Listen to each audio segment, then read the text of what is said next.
प्रदेश में कोरोना संक्रमण की दूसरी लहर चरम पर जाने के बाद अब नीचे आने लगी है। पिछले 27 दिनों में पहली बार 8000 से कम नए केस मिले और 2 गुना से ज्यादा मरीज ठीक हुए।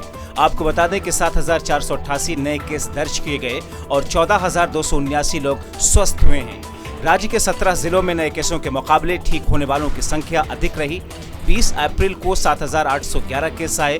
इस समय प्रदेश में कोरोना संक्रमण दर 8.45% है। एक दिन की पॉजिटिविटी दर घट करके 14.94% रही। एक्टिव केसों की संख्या घटकर 83,161 हो चुकी है।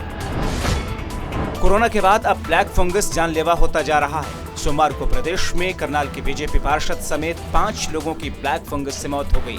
इनमें करनाल और सिरसा में 2 और हिसार में एक महिला की मौत हुई। करनाल में बीजेपी के वार्ड नंबर 7 के पार्षद सुदर्शन कालड़ का मोहाली के फोर्टिज अस्पताल में ब्लैक फंगस का इलाज जारी था।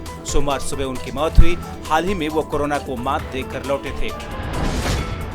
सीएम मनोहर लाल ने सोमवार को केंद्रीय गृह मंत्री अमित शाह को नई दिल्ली में उनके निवास पर मुलाकात की। इस दौरान प्रदेश में चल रहे किसान आंदोलन और कोरोना के केसों को लेकर गहन मंथन हुआ। बैठक के बाद सीएम ने बताया कि काफी समय से भेंट नहीं हुई थी। उन्होंने कहा कि कोरोना को लेकर आगामी तैयारियों पर चर्चा हुई। प्रदेश में जो किसान आंदोलन चल रहा है उसके बारे में भी अवगत कराया। साथ ही हिसार में हुए विवाद को लेकर सीएम ने कहा कि सारा विषय केंद्रीय नेतृत्व के सामने रखा गया है। वे भी इस बात से सहमत हैं कि इस प्रकार में काम में विरोध करना उचित नहीं है। प्रदेश में वैक्सीनेशन को गति देने के लिए ग्लोबल टेंडर की घोषणा के बाद में अब इस पर काम शुरू हो चुका है। स्वास्थ्य मंत्री अनिल विज ने फाइल मुख्यमंत्री मनोहर लाल के पास भेज दी है। सीएम की मोहर के बाद में ग्लोबल टेंडर की प्रक्रिया शुरू होगी। जो भी कंपनी टेंडर में शामिल होगी उसे केंद्रीय ड्रग डिपार्टमेंट से अपनी वैक्सीन अप्रूव करानी होगी। प्रदेश के पानीपत में कोरोना संक्रमित शव के अंतिम संस्कार में बड़ी लापरवाही सामने आई।